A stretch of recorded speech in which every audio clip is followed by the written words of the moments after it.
Bon, un peu de contexte. Je lance ma marque de kit carrosserie Finalita. J'ai conçu et je fabrique le premier kit carrosserie pour la BMW M2 G87. Dans cette vidéo, on va voir la matière première que j'utilise pour le premier kit et je te montre quelques points techniques sur la conception 3D. Et si tu veux suivre l'avancement du projet jour après jour, abonne-toi à mon Instagram. Oh bordel, donc quoi je me suis lancé? Bon bah voilà, on attaque la phase finale du projet Finalita. Donc j'ai enfin reçu en début de semaine la matière première pour fabriquer le premier kit Finalita pour la M2. Et honnêtement là, quand je vois tout ça, j'ai l'impression d'avoir complètement surestimé les quantités de matière première. Parce que là, te dire que ici, il y a un kit complet pour la M2 G87. Moi, j'y connais rien, je te dis, tu mens. Là, tu fais 47 kits là. Mais non, normalement, là, il y a bien ce qu'il faut pour un seul kit. Donc là, tout, t'as la fibre, tout ce qui est résine, tout ce qui est consommable, les consommables, la quantité de consommables qu'il y a. Et ça, c'est bien à cause du fait que je fais de l'infusion. L'infusion demande énormément de consommables, que ce soit la tuyauterie, que ce soit les sacs, que ce soit tout ce qui est mèche, maillage, le pile-ply, tout ça, c'est du consommable, ça prend de la place et ça coûte cher aussi. Alors tu vas me dire comment tu as fait pour estimer la quantité, les surfaces nécessaires de carbone pour fabriquer un kit. C'est tout con. Avec SolidWorks, tu peux calculer la surface de chaque pièce. J'ai pris la surface totale du kit complet. J'ai rajouté 30%, histoire qu'on ait une petite marge de manœuvre. C'est pas je fabrique une pièce, la pièce foire, je peux pas recommencer. Ou alors faut que je rachète de la matière première après. On y passe 20 ans si à chaque fois il y a une semaine de délai entre la livraison, machin. 30% de surplus, comme ça on est tranquille. Et puis après, si je commence à prendre de l'expérience, on va diminuer cette marge et après on aura juste la surface nécessaire pour fabriquer un kit. Mais là c'est un kit plus 30%. C'est simple, hein, c'est tu prends la surface, je sais pas, par exemple tu as une surface de 10 par 10, tu rajoutes 3 cm de chaque côté, comme ça te permet de faire les rebords pour l'infusion. Bon, j'ai essayé comme ça, on va voir ce que ça donne. Pour tout ce qui est consommable, sac sous vide, pile-ply, mèche, la totale, tu prends la surface du moule, pareil tu rajoutes 30% pour avoir des sacs plus grands évidemment, enfin c'est tout un calcul et j'en suis arrivé à cette commande là. Et honnêtement, je ne pensais pas que ça coûterait aussi cher. C'est très simple. Au début du projet, quand je me suis lancé, ma connaissance s'arrêtait à des vidéos YouTube et des forums sur Internet. Et je m'étais dit, oh, le carbone, c'est trop génial. Pour faire un kit complet, ça va me coûter 300 € de matière première. Je vais revendre les kits 1000 €. Easy money. Ouais, en fait, c'est pas du tout ça. Il y a un sacré investissement derrière, notamment dû aux consommables, fabrication des moules, etc. Enfin, il y a plein de trucs qui font que tu vas jamais faire un kit pour 300 balles. Et du coup, on en revient au point que j'avais abordé la semaine dernière sur est-ce que je produis à la demande ou je crée un stock de 2-3 kits. Là, la question elle est vite répondue. Je vais faire à la demande. Parce que si à chaque fois il faut que j'avance une somme pareille pour fabriquer le kit, c'est pas possible. Je ne peux pas me permettre d'immobiliser autant d'argent pour fabriquer des stocks. Bon, pour le coup, la production d'un kit complet, c'est une première. Donc autant te dire que là, je flippe. J'espère que je vais avoir assez de matières premières. Là où j'ai un doute, c'est surtout sur la quantité de colle. Je pense pas avoir pris assez, mais au pire, j'en recommanderais. C'est pas le plus gros. En tout cas, là, le fait de voir toute cette matière première, c'est une belle pression. Là, ça fait une semaine que j'ai reçu la matière. Je t'avoue, je repousse au maximum le lancement de la production. J'essaye d'anticiper au maximum comment je vais produire, à quel rythme. J'essaye de me faire un planning avec toutes les étapes. Estimer les temps de production, rajouter des marges sur les temps de production pour pas que je me dise bon ça va me prendre 2 heures et en fin de compte ça me prend 6 heures, ce qui fait que ça décale tout le reste. Là c'est un peu le flou. Et vu que la matière première coûte cher, mon but c'est de faire le moins de conneries possible, donc j'y vais doucement mais sûrement. Maintenant, à voir si je vais produire une pièce après l'autre, dans le sens où je produis le carbone, je découpe la pièce, je la colle, je fais le vernis et ensuite je passe à une autre pièce. Ou alors, je fais toute la production de carbone, toute la découpe, tout l'assemblage à la colle, tout le vernis. Honnêtement, pour l'instant, j'en sais rien. Je pense que je vais partir sur la deuxième solution, c'est-à-dire tout faire étape par étape. Comme ça, j'ai pas à sortir la Dremel toutes les 36 heures. J'ai pas à faire une mise sous vide tous les 3 jours. J'ai pas à faire un coup de pinceau au vernis tous les 3 jours aussi. Si je fais étape par étape, je pense que je vais gagner plus de temps et je vais surtout gagner en répétabilité dans la production, dans le sens où si tu fais toutes les découpes d'un coup, tu peux être sûr que toutes les découpes vont être équivalentes. Alors que si je fabrique une pièce, je fais une découpe et 2 semaines après je reviens pour refaire une autre pièce, la découpe, il y a de fortes chances qu'elle soit pas la même, le coup de main qui soit différent. Étant donné que j'ai pas énormément d'expérience, je me dis que tout faire d'un coup, étape par étape, je vais gagner en qualité et en temps. Après peut-être je me trompe, donc on va bien voir. Ce qui est sûr, c'est que là c'est un vrai investissement. Mais bon, c'est la partie finale du projet. J'ai travaillé jusqu'à maintenant pour en arriver là. Donc maintenant il faut assumer et il faut produire ce premier kit et il faut pas se louper. Et j'ai hâte que ce kit soit fini. J'ai hâte de le poser sur une première M2. Enfin, j'ai hâte de lancer Finalita tout simplement, de commencer à faire rentrer de l'argent, montrer de quoi Finalita est capable, du tuning simple, du tuning de qualité, du fait maison, tout ce que j'aime. En tout cas, là, ce qui est sûr, c'est qu'il y a beaucoup de boulot. Allez, comme on dit, force et honneur. Là, tu vois, c'est ni plus ni moins que le meilleur moment de la semaine. Sortir la Civic.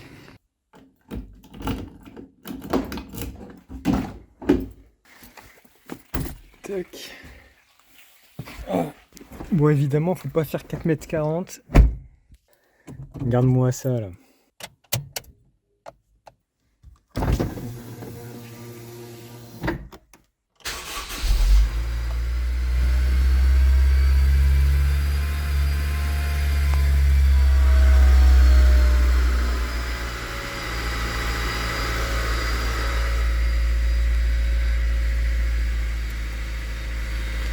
2 litres VTEC ».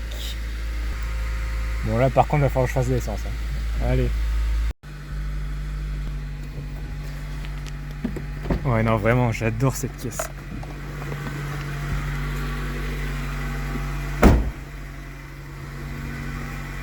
Regarde-moi ça là.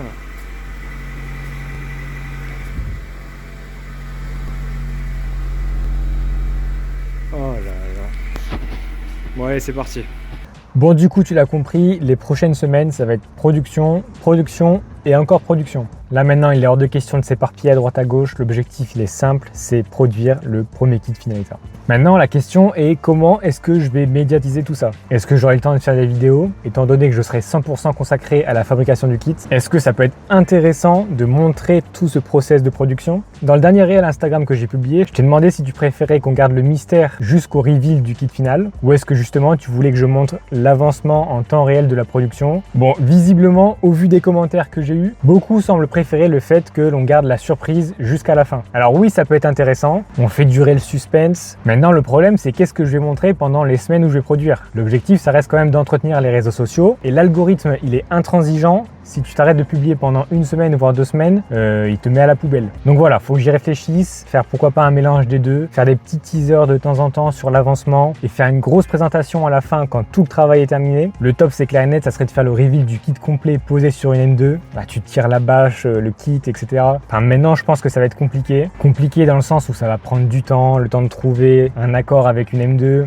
Bon, dans tous les cas, on verra bien. Je vais bien trouver une solution, un juste milieu entre reveal surprise et le petit teaser de temps en temps qui fait plaisir, parce que mine de rien les réseaux sociaux c'est intransigeant, on le voit clairement en ce moment. Là ça fait bien 3-4 mois que le nombre d'abonnés sur Instagram stagne, c'est-à-dire que tous les jours j'en gagne un peu et j'en perds un peu, ce qui fait que la moyenne elle est à plus 0 en gros, et pourtant les vidéos elles intéressent, elles plaisent, mais c'est vrai que c'est très difficile de grimper en ce moment. Après c'est peut-être à moi aussi de renouveler le format présentation que je fais jusqu'à maintenant, bah peut-être que je l'ai usé jusqu'à la moelle et qu'il serait temps un peu de le renouveler, trouver de nouvelles idées ou de nouvelles façons de présenter le projet. C'est un point sur lequel je suis en train de réfléchir parce que malheureusement c'est pas compliqué, mais sur internet, que ce soit YouTube ou Instagram, l'algorithme met en avant tes vidéos en fonction de ta croissance d'abonnés. C'est-à-dire plus il voit que les gens s'abonnent à ton contenu en fonction des vidéos que tu publies, plus il diffuse tes vidéos. Et l'objectif reste quand même de faire connaître Finalita à un maximum de monde. Mais en ce moment c'est assez compliqué. Je me souviens au tout début de mon compte Instagram où je commençais à publier des vidéos, là où j'ai fait la plus forte croissance d'abonnés, c'est quand je publiais tous les jours. Tous les jours je sortais une vidéo de 30 à 45 secondes où je présentais l'avancement du projet.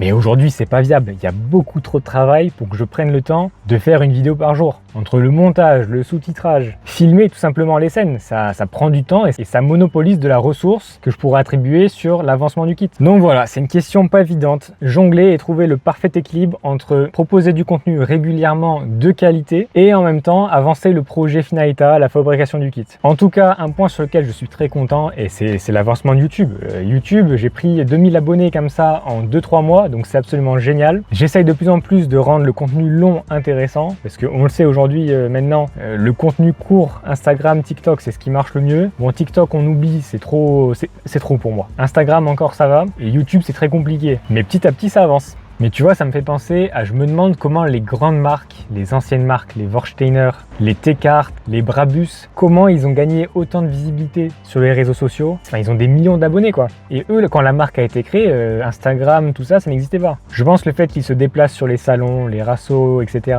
qu'ils créent des événements où on les voit, où ils déplacent des voitures, et puis la notoriété qu'ils avaient auparavant a fait qu'ils ont gagné énormément d'abonnés assez rapidement et ont gagné une visibilité sur Internet absolument incroyable. Bon, je peux pas me comparer à eux aujourd'hui, mais j'essaie de comprendre le cheminement qu'ils ont eu pour m'en inspirer et avancer petit à petit aussi comme eux. Donc voilà, un jour Finalita aura la visibilité qu'elle mérite. En attendant, il n'y a pas photo, faut grind. Il y a un point qui est passé un peu sous les radars pour la conception du kit, notamment sur la partie finale de la conception, parce que oui, je continue de dessiner des pièces alors que je suis en train de produire les pièces carbone, mais tu vas vite comprendre pourquoi. Bon, si tu suis le projet depuis un bon moment, tu as compris que chaque élément, chaque pièce, que ce soit la lame avant, l'aileron ou même les déflecteurs, sont composés de plusieurs pièces en carbone, assemblées de façon soit définitive, comme c'est le cas par exemple pour les déflecteurs, c'est deux faces assemblées qui sont collées l'une par rapport à l'autre, ou alors non définitives, comme l'aileron qui est 3 parties assemblées, mais les 3 parties ne sont pas assemblées de façon définitive. Alors pourquoi j'ai fait ça ? Dans un premier temps, ça a été une contrainte, dans le sens où je n'avais pas spécialement le choix. La lame avant, par exemple. Si tu prends la largeur, tu en as pour 2 mètres. Tu te doutes bien qu'une lame de 2 mètres, je la rentre pas dans mon four. Hein, mon four, c'est maximum 1 mètre. Donc on réfléchit, je peux fabriquer uniquement des pièces de 1 mètre de long maximum. Deuxième chose, l'expédition. Envoyer des pièces de 2 mètres de long, c'est une tannée, c'est une galère, ça coûte une fortune. Faut trouver les cartons, faut trouver les mecs qui puissent les expédier. C'est un truc, je pense que tu as une chance sur 2 que les pièces, tu l'envoies, le mec qui la reçoive, elle est cassée en 2 la pièce. Bon, ça c'est une décision que j'ai prise au tout début du projet, donc toute la conception, tout le design des pièces est tourné autour de ces contraintes. Et au final, je pense que je m'en suis bien sorti pour le rendu final. Maintenant, si on regarde de plus près l'aileron, alors, donc voilà, si on regarde l'aileron de plus près, donc l'aileron c'est 3 parties comme je te l'ai dit, il a fallu trouver un moyen de comment assembler de façon non permanente la partie centrale de l'aileron et les parties extérieures de l'aileron. Pourquoi non permanente? Je l'ai expliqué juste avant, pour faciliter l'expédition, faciliter l'ajustement sur la voiture. En tout cas, du raisonnement que j'ai eu jusqu'à maintenant, ça a été la façon la plus simple et ça sera la façon la plus simple d'utiliser cet aileron. Maintenant, s'il y a un truc que j'ai bien compris, c'est qu'en termes de rendement, de production, etc., ça aurait été beaucoup plus simple si j'avais fait un moule, 2 moules, on assemble les 2 pièces et hop, j'ai l'aileron complet. Là, j'ai pas pu le faire à cause de mon four, donc on fait comme ça. Donc j'ai dû trouver un système pour assembler les 2 parties de façon non permanente, donc système avec tige et visserie. Alors c'est des systèmes ultra basiques, ultra robustes. Ça c'est toute une partie que j'ai pas vraiment expliqué sur mes vidéos sur Instagram ou même en YouTube Shorts, mais ça a été une longue partie de la recherche et développement. Pareil, un autre point, fixer 2 surfaces en carbone les unes entre les autres, c'est bien, tu peux les fixer au niveau des extrémités, comme je vais le faire, mais il faut aussi intégrer des supports à l'intérieur pour faire en sorte que la pièce soit plus rigide, plus solide. Donc pour ça, rien de compliqué, tu vas me dire. On crée un espèce de mini exosquelette avec des lamelles qui permettent de renforcer sur les points sensibles, sur les zones sensibles, l'aileron en lui-même. Alors là, tu vas me dire, pas besoin de mettre 36 lamelles pour supporter l'aileron. L'aileron est pas immense, il prend pas énormément de pression dans la gueule, donc pas besoin d'en mettre tous les 2 cm. Il y en a 4 au total sur les points les plus sensibles, et basta cosy. Donc ça c'est pour l'aileron, donc système très simple, visserie. Comme ça, le mec qui reçoit l'aileron, il peut l'assembler, il peut l'ajuster, tu as un petit peu de jeu pour l'adapter en fonction du coffre. Si tu as une petite déformation, enfin, déjà le carton de transport, il sera beaucoup plus petit vu que tu auras 3 parties. L'assemblage, il est ultra simple. J'ai tourné le problème dans tous les sens, c'est ultra simple. Les outils, les clés, elles passent sans problème. Aucune prise de tête, vraiment c'est un Lego le truc. Mais bon, voilà, le but d'un kit Finalita, c'est qu'il soit beau, qu'il soit fonctionnel et qu'il soit simple d'utilisation. Pas prise de tête, tac, tu mets, hop, tu utilises, basta. Donc voilà. Bon après, ça reste énormément de théorie. C'est quelque chose que je n'ai encore jamais fait en vrai. Si ça se trouve, il va y avoir des ajustements à faire. Ça, c'est l'expérience qui va parler. En attendant, je pense avoir fait le maximum pour que les kits Finalita soient soignés dans les moindres détails. Et je pense que c'est ce qui va faire la réputation de Finalita. On verra bien.